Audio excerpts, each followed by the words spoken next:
Bonjour à tous, on se retrouve pour une nouvelle vidéo, cette fois-ci pour parler motion sickness, parler vomi, nausées, et j'ai envie de partager avec vous ma pire expérience en réalité virtuelle, celle qui m'a donné mal au bide, mal au cœur, des nausées, des sueurs froides, parce que oui, même si aujourd'hui je supporte très bien la réalité virtuelle, et bah ça n'a pas toujours été le cas. Dans cette vidéo, je vais pas rentrer dans les détails du pourquoi, du comment, que la VR, que ça rend malade, mais il faut savoir que en moyenne, après 15 minutes d'expérience, 40% à 70% des gens sont sujets à la motion sickness. Et dans certaines expériences, 100% des personnes peuvent être malades en fin d'expérience. Comme quoi, tout le monde peut être sujet à la motion sickness. Et restez bien jusqu'à la fin de la vidéo, puisqu'en fin de vidéo, je vais vous donner des conseils pour limiter les risques de nausées, voire faire disparaître le risque de motion sickness. Si jamais vous voulez voir la vidéo pourquoi la VR ça peut rendre malade, je vous la laisse en fiche juste là. Définissons ensemble motion sickness. C'est la maladie du mouvement? La motion sickness, motion le mouvement en anglais et sickness le mal, donc en fait c'est le mal des mouvements, le mal des transports, donc c'est ce qui peut être sujet à des déplacements et qui peut vous rendre malade. En réalité virtuelle, on parle maintenant de virtual reality sickness. Depuis tout petit, je suis très sensible au mal des transports. Je supporte très mal les transports en bateau, très mal les transports en voiture, je ne peux même pas lire ou faire autre chose, il faut absolument que je sois concentré sur la route, et j'ai beaucoup de difficultés à supporter les manèges à sensations fortes. Et l'histoire que je veux vous raconter remonte à 2 ans. C'était ma première expérience en réalité virtuelle, j'en avais jamais fait auparavant, et je teste un simulateur de voiture de course. Pas n'importe quelle voiture de course, une Formule 1. Je sais alors que la course va être riche en sensations fortes, et j'appréhende un peu,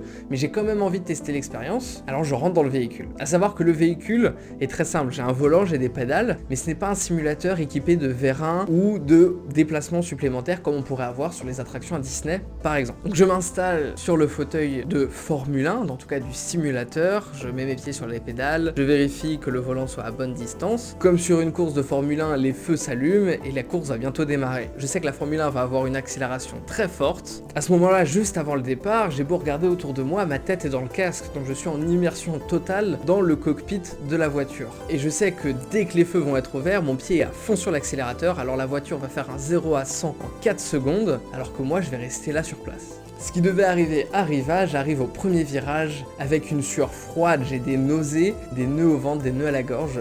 Je sens que la motion sickness est vraiment présente. Je continue pendant quelques minutes et quand l'expérience devient insoutenable, je finis par enlever le casque parce qu'en fait, c'est vraiment pas une expérience agréable à ce niveau-là. Mais alors pourquoi je vous raconte cette histoire? C'est vrai, je veux dire, aujourd'hui on a une salle de réalité virtuelle, j'ai aucun intérêt à partager avec vous cette expérience, à vous dire « Hey, la VR ça peut rendre malade ». Je vous partage cette expérience pour vous rassurer. Si jamais vous avez eu une mauvaise expérience en réalité virtuelle, ça veut pas dire que la réalité virtuelle n'est pas faite pour vous. Ça veut dire que l'expérience que vous avez eue n'était pas faite pour vous. Et ça, c'est vraiment différent. Alors j'aimerais partager avec vous quelques conseils pour limiter la motion sickness, voire l'éviter totalement. La première solution pour limiter la motion sickness, c'est d'avoir de l'excellent matériel. Avec de l'excellent matériel, vous limitez les risques de nausées. Avoir des casques de haute qualité permet d'avoir un taux de rafraîchissement d'image et de latence minimum. Pour un simulateur de course ou autre de navette, il est conseillé d'avoir des vérins qui vont simuler le mouvement qu'on ressent dans le véhicule. Deuxième conseil, c'est d'avoir un excellent accompagnement. Quelqu'un qui va vous conseiller au niveau des expériences et au niveau de comment vous équiper aussi. Si jamais vous êtes sujet au mal des transports, je vous déconseille de faire par exemple du simulateur de Formule 1. Si jamais déjà une voiture normale c'est compliqué,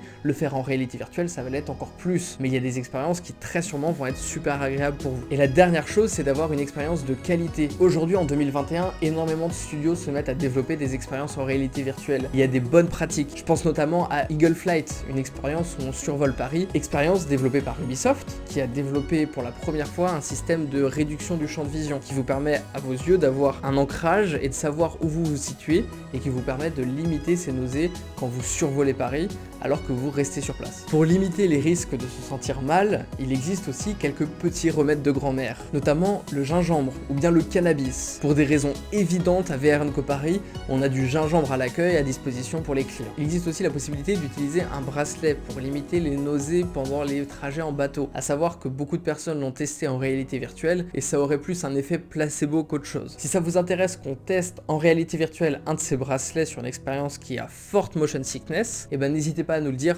dans les commentaires. Merci à tous d'avoir regardé cette vidéo, j'espère qu'elle vous aura plu. Si jamais d'autres contenus concernant la réalité virtuelle vous intéressent, il y a une playlist sur cette chaîne où on parle uniquement de réalité virtuelle, donc je vous invite à aller regarder tout le contenu qu'on fait sur le sujet, et partagez avec moi votre expérience en réalité virtuelle dans les commentaires. Je me ferai un grand plaisir de lire tous les commentaires et de vous répondre, parce que ça me ferait très plaisir de savoir comment vous avez vécu votre expérience en VR. Merci à tous, à demain.